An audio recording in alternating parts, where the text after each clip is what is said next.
So welcome everyone to today's PINE webinar. My name is Oleg Epelbaum. I'm from Westchester Medical Center and New York Medical College. I will be the moderator of today's session, which will be presented by the Chief Fellow of our program, Dr. Ralph Sabang. And we're fortunate to be joined by our two expert discussants for this session. Dr. Andy Limper from the Mayo Clinic and Dr. Chadi Hage from the University of Pittsburgh, two of the world's preeminent experts in fungal infection. And so they will be here to provide expert commentary as we go along. For the attendees, please feel free to post any questions that may come up in the chat. I'll be monitoring that throughout the session, and hopefully we'll get a chance to address at one point or another all of the questions that are submitted. So without much further ado, I'd like to hand the stage over to Dr. Sabang. Thank you very much, Dr. Epelbaum. Again, for everybody, I am Ralph Sabang. I'm a senior fellow here at Westchester Medical Center. Thank you very much for taking the time to join our webinar today. I hope I can effectively share our enthusiasm about this case.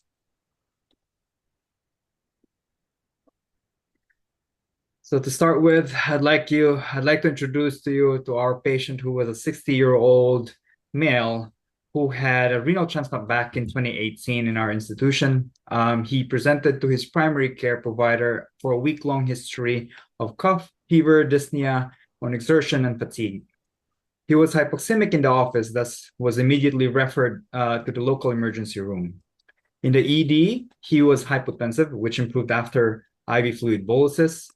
His chest X-ray showed bilateral hazy opacities thus he was admitted to their ICU for severe community-acquired pneumonia. He received azithromycin and ceftriaxone. Unfortunately, on the third day, he had worsening oxygenation and chest imaging, where he needed oxygen supplementation via high-flow nasal cannula. He empirically was started on Bactrim for possible pneumocystis pneumonia and was transferred to our hospital ICU on day 4. Before I continue, a little bit more information about our patient. Other than the transplant that he had in 2018, he also had his recurrent UTIs, thought to be from obstructive pathology. He also had his chronic pancytopenia, where his hematologist thought to be from his recurrent infections. He had no prior lung or heart issues. These are his medications. Notably, he was on prednisone 5 milligrams daily and tacrolimus 6 milligrams twice a day. He is a New York State native, where he lives about 100 miles up north of New York City. He was fully functional around his property, no smoking history, no recent contacts. He had a sister who also was a renal transplant recipient. His father was diagnosed with pulmonary fibrosis, and he didn't have any drug or food allergies. So now the patient was transferred to Westchester Medical Center. Upon arrival, the patient was awake and alert while on high-flow nasal cannula at 60 liters flow, 80% FiO2. On this, he was visibly dyspneic on minimal exertion. He was not able to lie supine. On physical examination,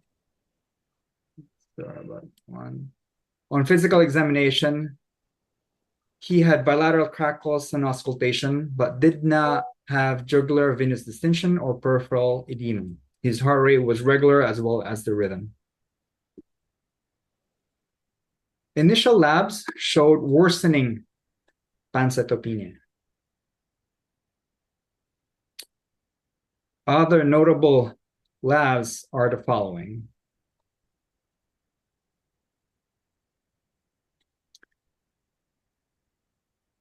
And this was his chest X-ray around late 2022. And this is his X-ray on hospital day 4. And subsequently 2 days after.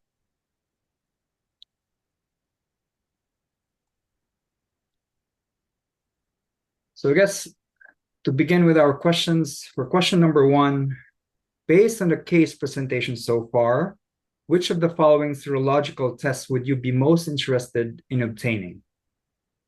A, serum beta D glucan.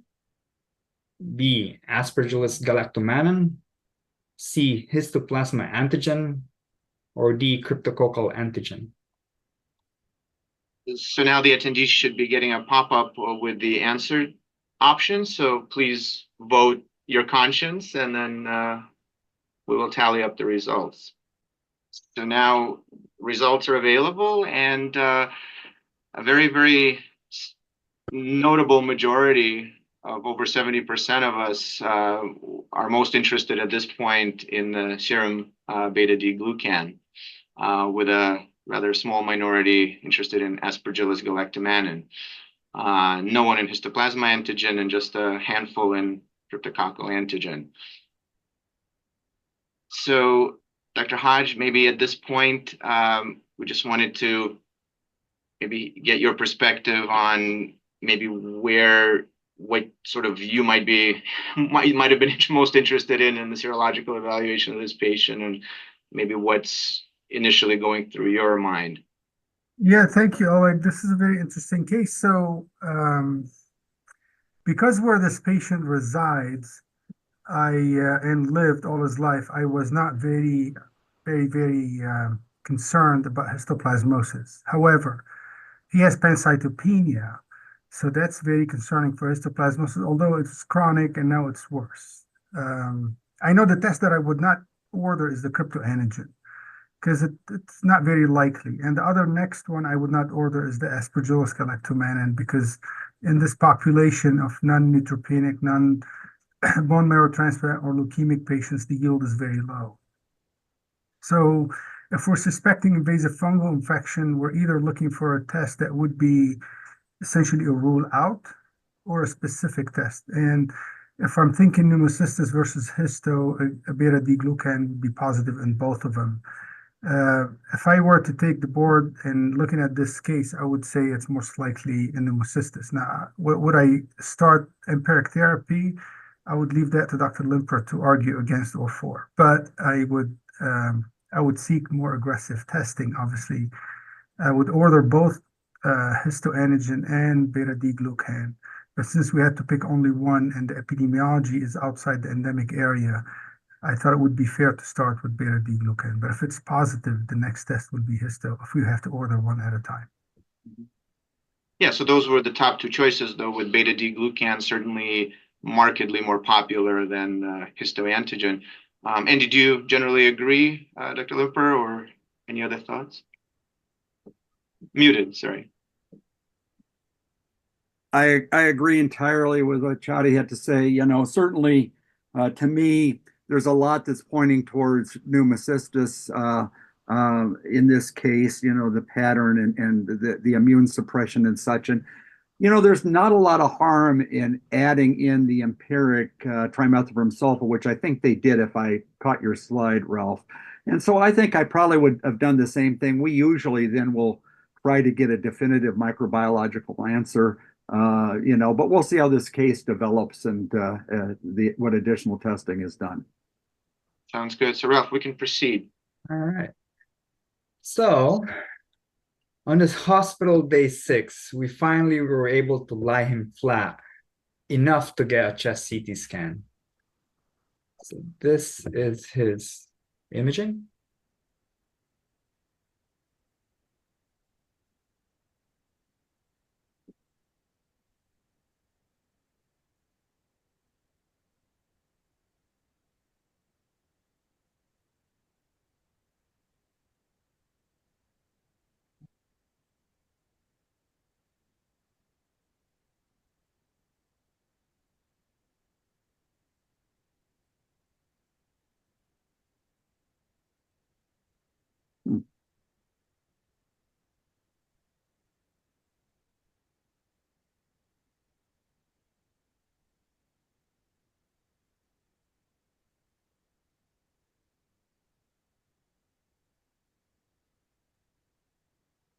And before I proceed, we have our second question. Which of the following is the dominant imaging pattern that characterizes the patient's chest CT scan? Is it crazy paving, consolidation, diffuse micronodularity, or scattered macronodularity? So again, everybody should have a menu in front of them, and please go ahead and offer your thoughts. So the results are in. Again, answer A is the winner by a wide margin, namely crazy paving, selected by 75% of respondents. What came in second, distant second, is diffuse micronodularity. It's about 13%. And then just a handful of people went for consolidation and scattered macronodularity.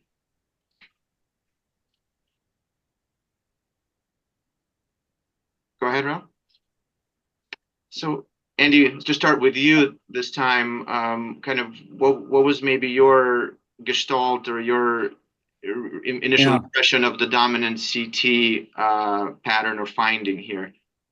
Well, I think it's a really interesting CT scan, and it really makes the case interesting from a couple of perspectives. To me, it really looks like a pretty classical pattern overall for crazy paving, where you have kind of light, almost ground glass that has, you can still see the intraalveolar interlobular septae.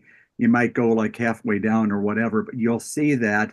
And so it kind of looks like those pavements where you have different shape, size stones, but you see some of the mortar in between it. And I think you're seeing that as you go down through that. So I think crazy paving is a good pattern. I'll get back to that. What's a little interesting is I see effusions bilaterally, right? And that's actually pretty interesting because, you know, traditionally we don't see a lot of effusions in pneumocystis.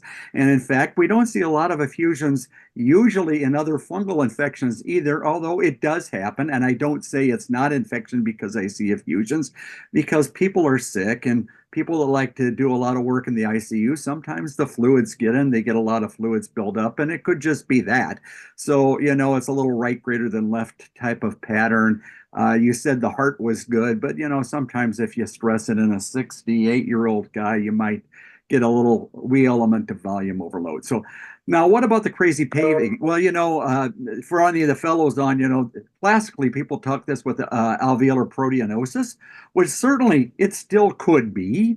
It really could be alveolar proteinosis, and we may well get to that. I don't know yet, but it's not specific for alveolar proteinosis, primary alveolar proteinosis, or a secondary. And in fact, infections do actually have that pattern. I've actually seen it in pneumocystis. I actually, a billion years ago, had to review a paper from, I don't remember, the Blue Journal about a case series of crazy paving in PCP. But it also occurs with other infections, including things like nocardiosis, which sometimes is a co-inhibitor of alveolar proteinosis. So, you know, I think it puts a lot of cards on the table. The little wild card to me is still this effusion that's out there, because when I see primary alveolar proteinosis, I usually don't see effusions there too. But then again, I'd be doing what I'm sure that Ralph and all the other members of his team might be adding up the I's and the O's and how much juice you put into them and that sort of thing. And but I think it's a really good fit for crazy paving. Now, the other things on the list is consolidation. Dense. You can't look through consolidation. It's dense, infiltrates. That's a no. Micronodularity, you see little nodules all over, but then there's like normal lung in between. You know, we see that with things like miliary TB. Sometimes we'll see them in disseminated fungal infections, including histoplasmosis, you know, and you can get a buckshot looking lung sometimes, and then macro or bigger nodules. And then, you know, we worry about things like metastases, but infection still comes up with macronodules. And I certainly have seen, you know, subacute bacterial endocarditis cause macronodules bilaterally by kind of spraying out little things that become abscesses. And certainly you see it with fungal disease and also acid-fast disease, mycobacterial disease. So a lot there, but I think the crazy paving is where it's at. And, you know, I think about, is this proteinosis, or is it, you know, an infection, including pneumocystis, which was high on Chadi's and my list a little while ago. I don't know if Chadi, you have any other comments that I might have missed on that. No, that was perfect. The only one thing is for us who take care of solid organ transplant patients, the radiographic findings are usually atypical for all infections. So often enough we see crazy paving with pneumocystis. We see septal thickening with histo. We see macronodules with histo. We see aspergillosis presenting this way. Nocardia typically presents with crazy paving. It's more like a superinfection of fruitinosis, or it's just by itself. But what always comes back to with the abnormal X-ray, it is so abnormal. Do we need to wait to get a CT before we do the next step? And for people who have enough gray hair, like Dr. Limper and myself, probably, we just go straight for the answer. But CT is good. It gives us more information and opportunities to teach and talk about these things. But the X-ray was abnormal enough to justify the next step, I believe. I'd agree. Yeah, so certainly the case proceeded while the CT was in the works. So Ralph, we can move forward. So with the current data that we have, the patient received broad-spectrum antibiotics, which included cefepime, doxycycline. We continue the Bactrim at 2 tubs every 8 hours, and also we've increased his prednisone to 40 milligrams twice daily. On the 7th day of hospital stay, the patient's serum beta-D glucan level came back very high, above 500 picograms per millimeter, and his serum Aspergillus galactomannan level was also elevated with an index of 1.451. At this time, the team was really contemplating of doing a bronchoscopy. The hesitancy was mainly because his respiratory function was very tenuous. He was still on high flow nasal cannula with pretty high FiO2 requirements. And as I said earlier, he was definitely visibly dyspneic at this time. In the meantime, a urine histoplasma antigen, an antibody, blastomyces antibody, coccidioides antibody are pending. So for our third question for this session, a very quick awake bronchoscopy with BAL was performed in the ICU. If BAL sample were sufficient to run only one of the following tests, which of them would you prioritize? Aspergillus galactomannan, BAL pneumocystis PCR, BAL histoplasma blastomyces PCR, or a BAL pneumocystis DFA? So same routine. There should be a menu. So please go ahead and vote for your preference. So again, so far, this time A is not the winner, but we're staying on script in the sense that 3/4 essentially of respondents selected BAL pneumocystis PCR.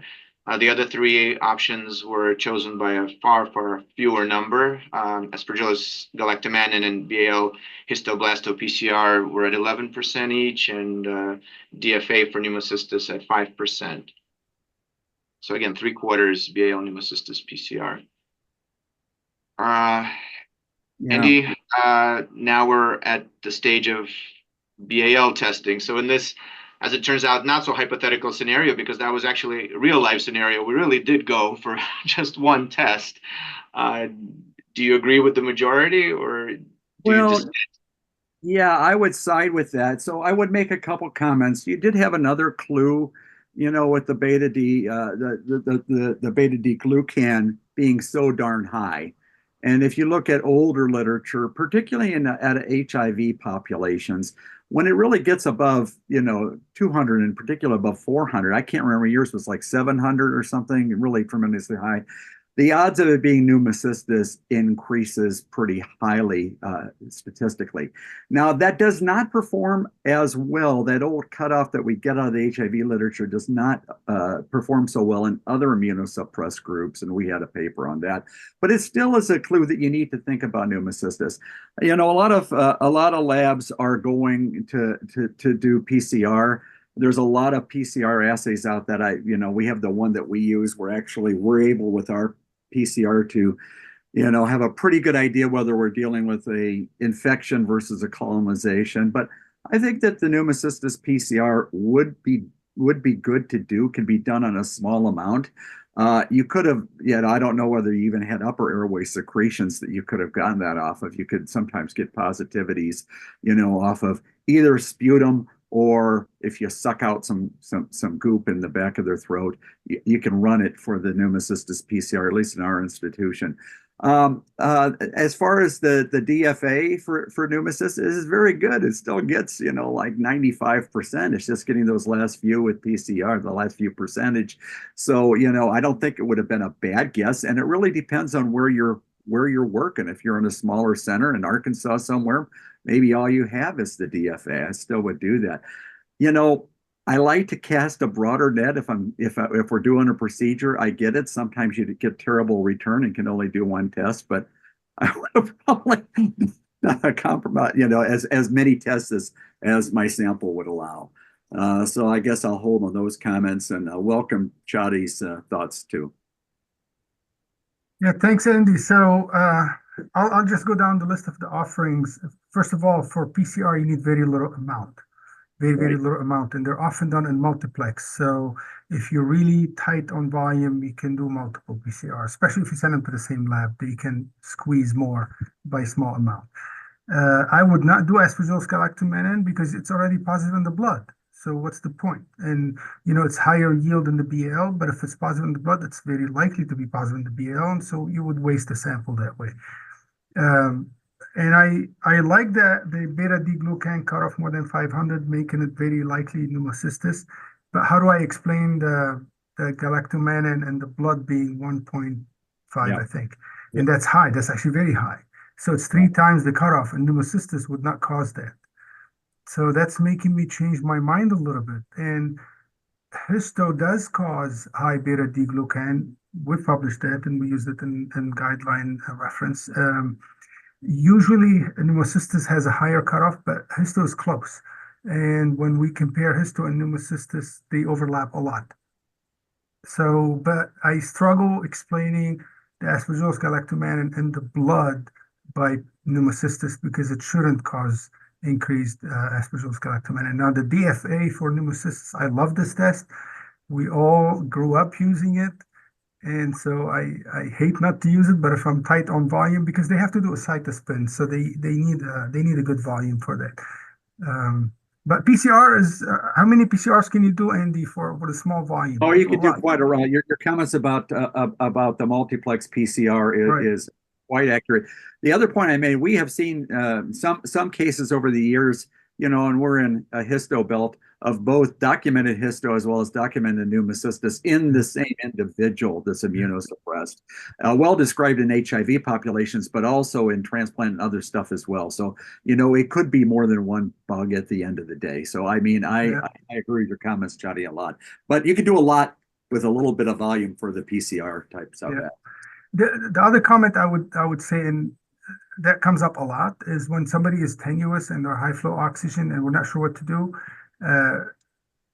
not as an ID doctor, but as an intensivist, I would just intubate them, secure their airway, stabilize them, and then get the sample. Because even if it's pneumocystis and we're starting therapy with IV trimethoprim sulfa, high dose prednisone, they may get worse before they get better. Right. So it may be safer to secure airway, get a good sample, and get an immediate answer by a BL. But I wasn't at the bedside, so patient maybe might be sicker, or I don't know. But that's another idea. And I think if we had gotten more than one test ordered, it wouldn't make for such a good question either, right? It makes for a nice question when you in reality only had one test that you ran. So thank you both, and Ralph, we can continue. All right. Well, being on broad spectrum antibiotics, including Bactrim and high dose prednisone therapy, unfortunately, the patient did not have any significant improvement. On the 10th hospital day, the patient's pneumocystis BAL PCR returned negative. On the same day, his his histoplasma antigen testing came back as above the limit of quantification. Serological testing for blastomycosis and coccidioidomycosis returned negative.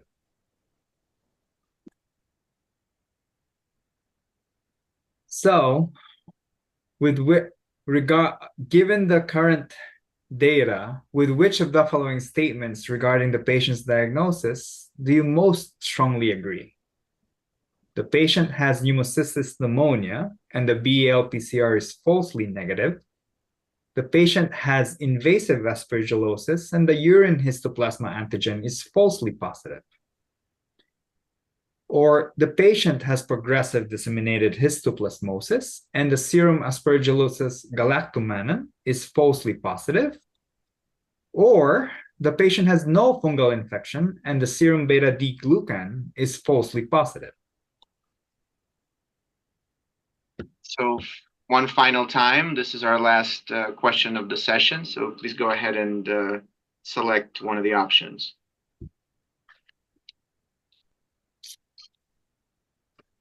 So again, one answer always seems to have about 3/4 of the of the respondent pool selecting it. In this case, that was option C, that the patient has progressive disseminated histoplasmosis and the serum aspergillus galactomannan is falsely positive.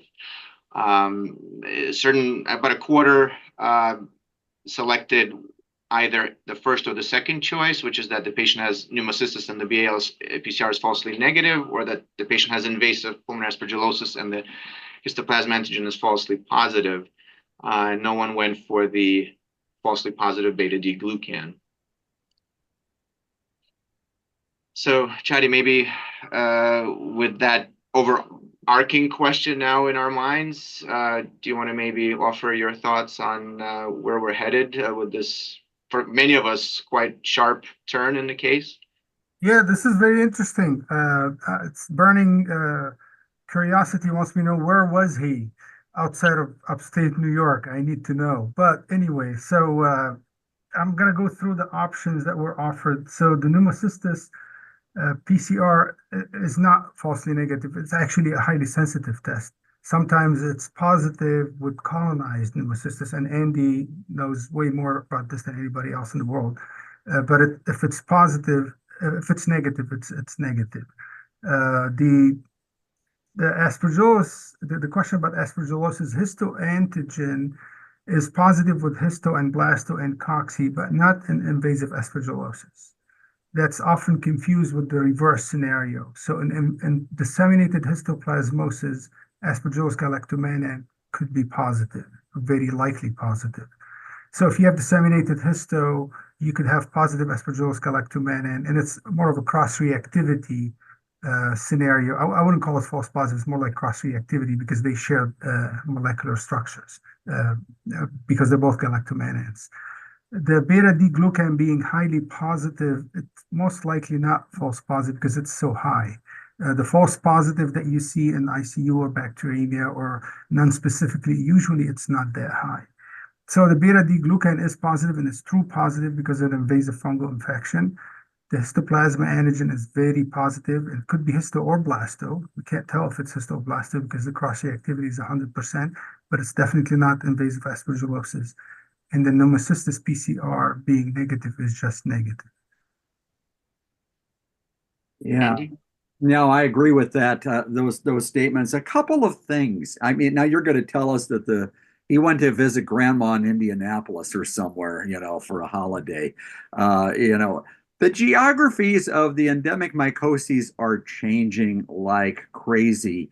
Those nice little geographic regions that we all kind of learned in medical school are now expanding and mushing. And I know that you folks out in New York are seeing more blasto than you've seen. We're seeing more blasto too, as an example. But that's because of global warming, and also the winds are wicked and moving stuff around.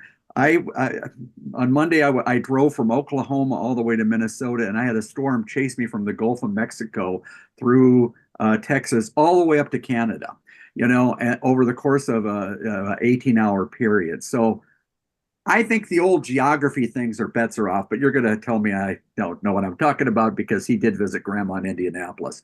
That's the first thing. The second thing is, pneumocystis PCR ever falsely negative? Well, I agree with Chadi for the rule of thumb. It's a very, very sensitive test.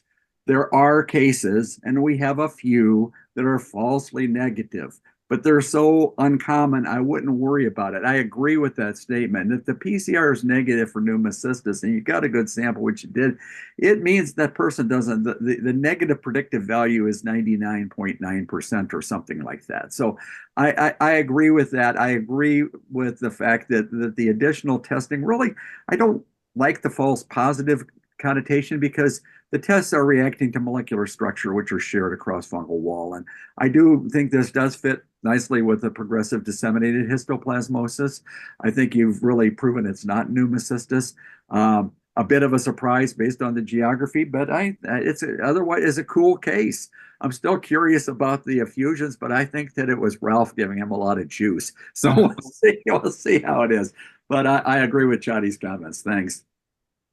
Sounds good. So we'll go on to reveal, I guess, a couple of interesting tidbits as we move through the last few slides of the case.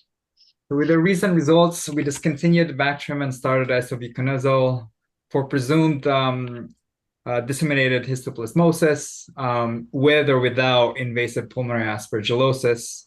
Prednisone was reduced to transplant dose of 5 milligrams per day. We continued the tacrolimus at a reduced dose of 2 milligrams twice a day also. A few days after, the patient's histoplasma serology by immunodeficient came back positive, H-band positive, though M-band negative. A bone marrow biopsy was also done, mainly to really evaluate his persistent pancytopenia, which showed thinogranuloma, but PAS and GMS stains were negative. Patient gradually improved and was transferred out of the ICU on nasal cannula. He was ultimately discharged to an acute rehabilitation center on isobuconazole and was eventually weaned off oxygen supplementation. Cool. On follow-up, his urine histoplasma antigen was still positive, but now on a lower number. His serum galactomannan was now negative, and he was still on isobuconazole therapy. And this is his X-ray on that follow-up. Definitely have resolved all those ground glass opacities or those bilateral opacities that he had. During that follow-up, we discovered that in fall of 2023, this patient visited his son in Oklahoma, where they went on a hiking trip or multiple hiking trips.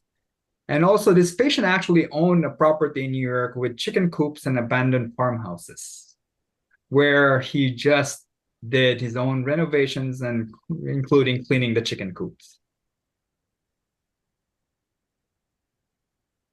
So with that, and with an additional information, we formulated a final clinical diagnosis of progressive disseminated histoplasmosis in a solid organ transplant recipient. Excellent. So just to continue a little bit about histoplasmosis. Sure, Ralph, just 1 second, just to kind of interject for a brief few minutes. Just wanted maybe Drs. Limper and Hage to perhaps, offer some overarching comments, if any are remaining, before we discuss the entity of progressive disseminated histoplasmosis and solid organ transplant, and maybe any kind of final remarks from.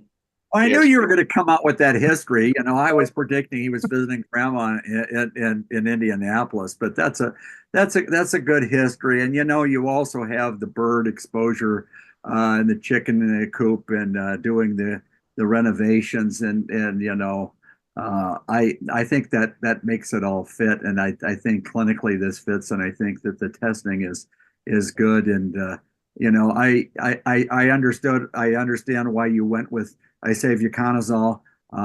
Obviously it worked. I think this is all good. Other comments I could hold off on, but I thought this was a very interesting case. Thanks. Yeah, chicken coops never fail. And a trip to Oklahoma with the storm chasing envy also never fails.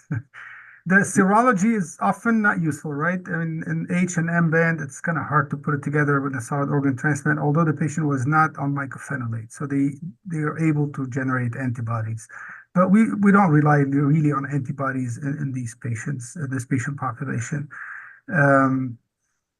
The fact that the transplant was done 2018 tells me it's not a donor-derived histo in solid organ transplant, because that's a common thing that happens. Actually, most of the histo that happens in the first year in a solid organ transplant, not most, at least a lot of them were proven in a series we published were donor-derived, and probably the majority are donor-derived. So it's 2018, so it's not a reactivation and it's not donor-derived, it's a de novo infection. So it's either the chicken coop or the Oklahoma trip.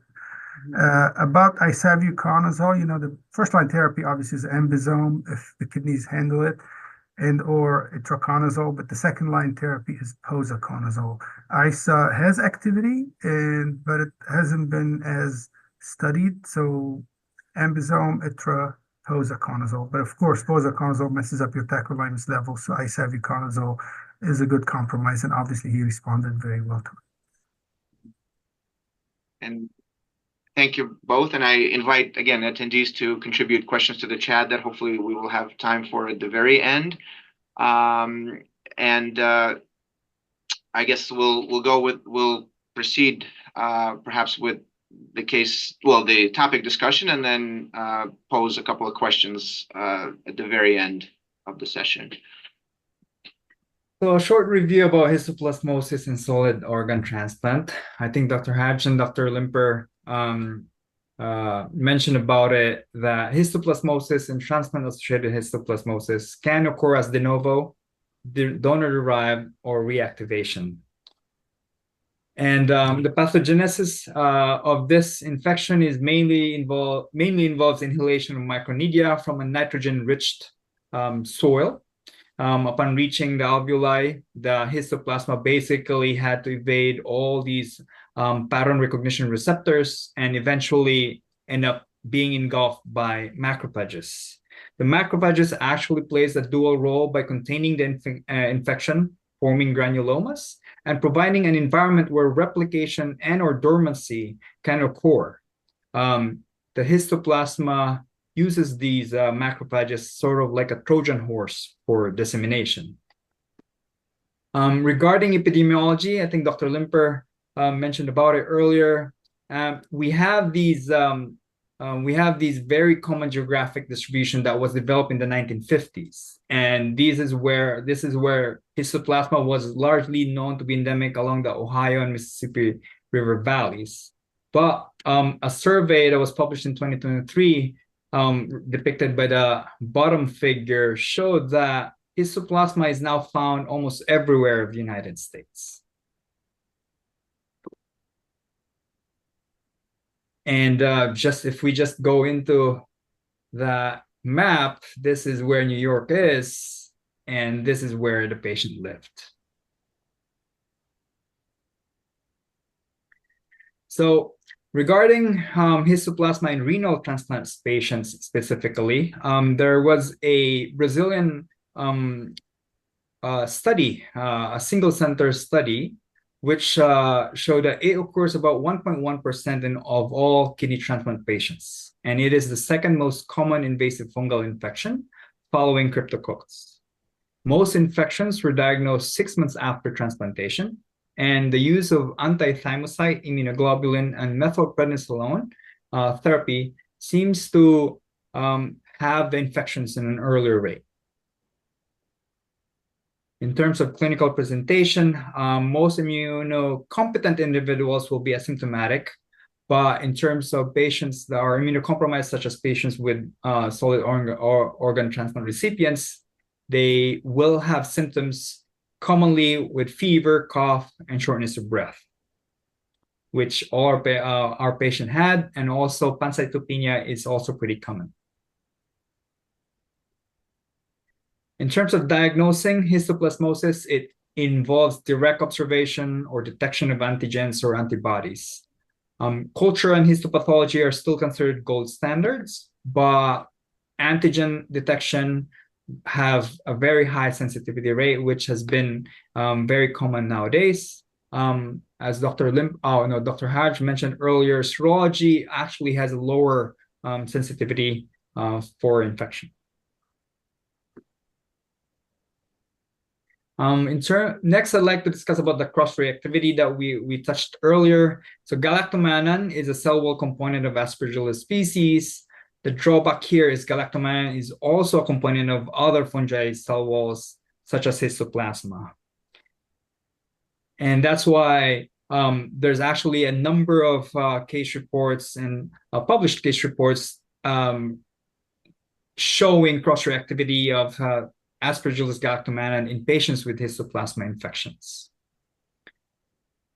And these are, and among those publications, they've mentioned false positive reactions for Aspergillus galactomannan has been shown to occur twice as often in specimens that have histoplasma antigen levels more than 39 nanograms per DL, which most likely has happened to our patient. And on the same article, they actually show that among 514 patients with histoplasmosis, about 5% of them tested positive for Aspergillus galactomannan. In terms of management, all solid organ transplant recipients requires therapy based on severity. And usually induction therapy with liposomal amphotericin B is preferred, followed by oral itraconazole. Therapy should last at least 12 months with regular monitoring of histoplasma antigen levels. To sum it up, our patient illustrates challenges in accurately diagnosing invasive fungal infections in solid organ transplant patients. There can definitely be a great overlap in chest CT findings, even between such disparate entities such as PCP and histoplasma. Cross-reactivity can occur with Aspergillus galactomannan and histoplasmosis infection. Care must be taken to exclude histoplasmosis in patients with positive Aspergillus galactomannan if histoplasmosis is really deemed more likely than aspergillosis. And lastly, we need to be cognizant of an updated geographic distribution of endemic mycosis, which usually drives our initial evaluation and management. Thank you. Thanks very much, Ralph. So just very quickly before we address a couple of questions in the chat, Andy, Chadi, do you have any kind of maybe 20,000-foot view comments of the case? In other words, we as quote unquote non-endemic clinicians, were we bound or condemned to follow, the false lead of pneumocystis? In other words, did we have any chance in the world of not going off on that tangent in this case? No, obviously I have a huge bias for pneumocystis. This has been my life, but you always have to keep a broad differential. You always have to think about unusual, and this whole business with the endemic mycoses changing the geography. It's just we have to just really keep that in mind. I think a lot of people have an anchoring bias on the old geographies. A lot of people, particularly gray-haired or bald, I think I fit both of them now, docs, that you think about that, but we all know we've seen these cases that are out of the zone. Obviously, you had really good exposures in this case as well. You don't always find those really good exposures, and you'll document the infection. I think this is good. I would make a comment. I agree with the Ralph, your treatment slides. In really histo ARDS or histo ALI, steroids is a good idea because those cell wall components are very, very irritating and inflaming, and actually it's just the same situation as pneumocystis. So, we don't have randomized controlled data for that, but it certainly is expert opinion. And our mutual mentor, George Sorosi, was very strong on that, and taught both Chadi and I about that in the case of histo. Really disseminated progressive histo just because of the inflammatory response. And you were worried about ventilating this guy and all that sort of thing. So anyway, those would be my comments. I think that you did the right thing. You got to the right answer. It was a really interesting learning case. So thank you for sharing it. Yeah, I agree with Andy. And pneumocystis was my first option until you showed the Aspergillus galactomannan in the blood, because the patient was not on trimethoprim sulfa. and this happens a lot in non-lung transplant patients. In lung transplant, we keep them on trimethoprim sulfa forever. But in kidney, they tend to stop them because they worry about the kidney and that kind of stuff. And every now and then we see pneumocystis in a kidney transplant patient. So we always think pneumocystis, and you thought the right way. Another thing I would say is I'm still not 100% sure it's not blasto, by the way, because there were no culture results, and blasto will show exactly the same serology, exact same antigen patterns, and maybe even the CT scan, and it will respond to therapy the same way. And epidemiologically speaking, you might be more likely to have blasto in upstate New York than histo, although the maps are all blurring. We didn't see anything that said histo on cytology or blood culture, or we're just relying on antigens which cross-react 100% of the time between histo and blasto. Radiographically, Go ahead. I was going to ask, what about the immunodiffusion? He had an H band, right? yeah, and that cross-reacts too. That will cross-react as well. They do. So that's the problem with these tests. But the silver lining here, therapy is the same, prognosis is the same. We approach them the same way. So may as well call them histoblasto and keep it together. But yeah, we want to know. So again, microbiology is important, pathology is important for the curious people, but the treatment is probably the same. Great. So we have just enough time, I think, to even address a couple of questions from the chat. And if others come in, we potentially could throw those in as well. So one question that came up is, can Dr. Hage or Dr. Limper or both please comment on how to manage tacrolimus dosing in acute infections post-transplantation? Oh, pointing to Chadi, Andy? Yeah, that's fine. So, He's a transplant, so I would listen to him or listen to Kelly. okay, where's Kelly? Yeah, Kelly. Yeah. So tacro is we want to make sure the levels are reasonable. We're doing azoles, right? So they're going to boost the levels, although isavuconazole doesn't affect it that much, about 10-15%. So kidney injury, you have to watch that, the volume of distribution and fluids and effect on GI tract. So we don't want to stop them. We may lower the dose a little bit because calcineurin inhibitors, if you withdraw too much immunosuppression, you may incite a high immune reaction. So it depends on the level where the targets need to be. You may have to be a little more ginger with the tacro dosing, especially with adding other medications. Kelly, what do you say? I think Kelly's on the call. Yeah, I agree with you. Sorry, my mute was having a hard time coming on and off. Yeah, I don't think we would really adjust our trough goal too much, but yeah, we just have to watch the azole interactions. And isavuconazole is usually better. And then I think a related question to that is, and which I think Chadi alluded to, is why was isavuconazole chosen over ITRA for this patient? And part of that would have to be addressed to our transplant ID team, which I don't think can testify for itself at this session. But do the transplant folks think that it was driven in some measure by drug-drug interaction considerations?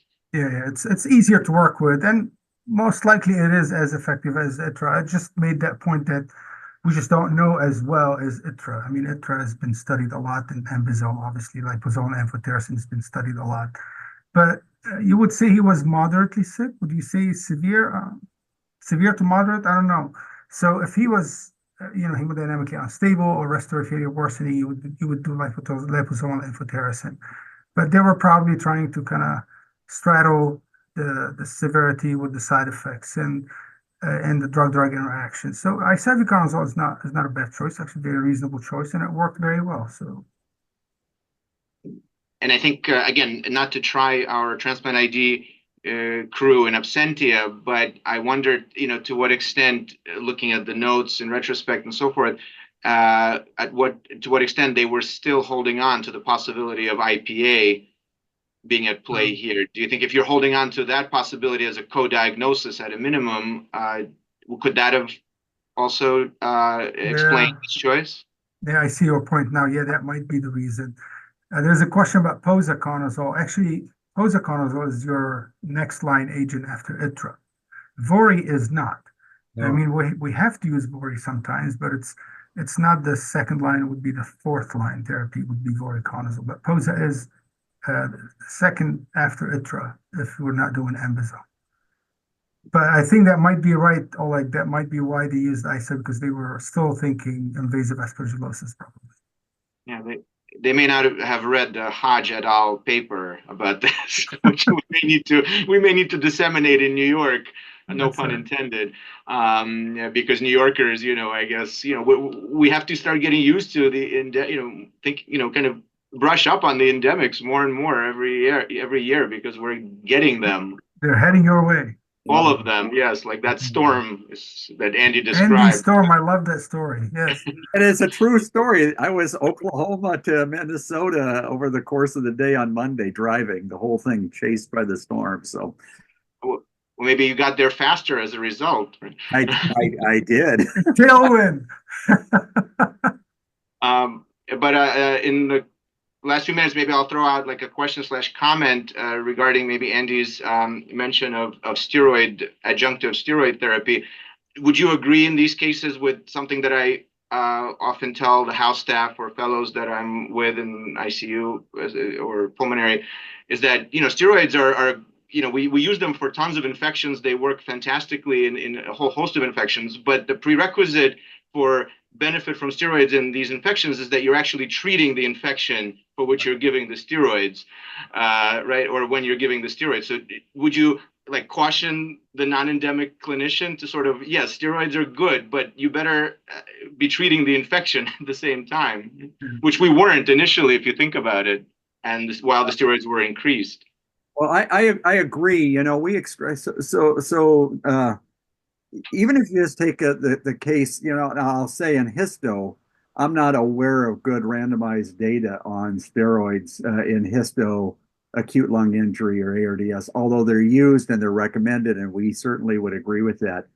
In pneumocystis, it's only really been shown strongly for HIV-associated pneumocystis, and the jury is still out on the non-AIDS. There's been a lot of retrospective, there's been meta-analysis, the data is split, and there is actually an ongoing trial abroad that I hope will answer this question in non-AIDS pneumocystis because it's been open without prospective data. But in lack of that, we take the empiric, and I would agree with steroids, but you got to treat the infection, right? If you don't treat the infection, you're just throwing gas on the fire. Yeah. Yeah, and things may get better initially and then they will get worse again. Right. And we'll blast, though, we had some, retrospective data that supports it, but again, alongside effective antimicrobial therapy.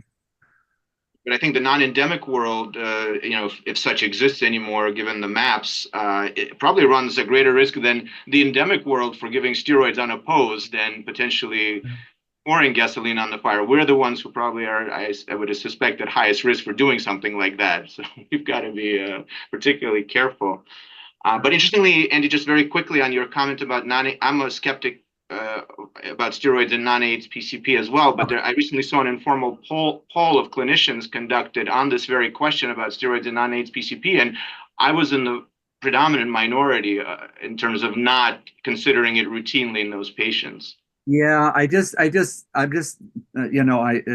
over that literature, and it's not. I mean, everybody is basing it on Sam Bozzetti's initial trial, and the other trials, and the meta-analysis in AIDS, and it's just a different ball of wax. And you do get, if you give enough steroids long enough, you do get co-infections, you get other problems. So I'm just saying that the jury is out, and I've had some pretty strong discussions with some of our intensivists. Bauer, Dr. Pennington, and I've had this discussion back and forth, and there is an ongoing trial that maybe will settle it, but we'll wait and see. If you look at the retrospective data in pneumocystis and non-AIDS, it is actually split. It's hard to really say like you do. You absolutely need it, but I will say, by and large, in our institution, people oftentimes do get adjunctive steroids if it's believed to be pneumocystis and non-AIDS, and we have a lot more non-AIDS pneumocystis than AIDS-related PCP. Sure. Now, so very good. On that note, I'd like to thank the organizers, the ATS organizers, our assembly, PITB assembly crew, Drs. Limper and Hage for providing the expert commentary, and to Ralph Sabang for his, I think, excellent presentation of the case and subject. And just to remind the current audience that the next Pine session will be HIV themed, and it is scheduled for December 2nd at 3 o'clock Eastern time. So please look out for those announcements, and please do register and attend that. So thank you, everybody, for your participation, and hopefully the audience enjoyed this last hour. Thank you. Great case. Thank you, guys. Thank you, Kelly. Thanks.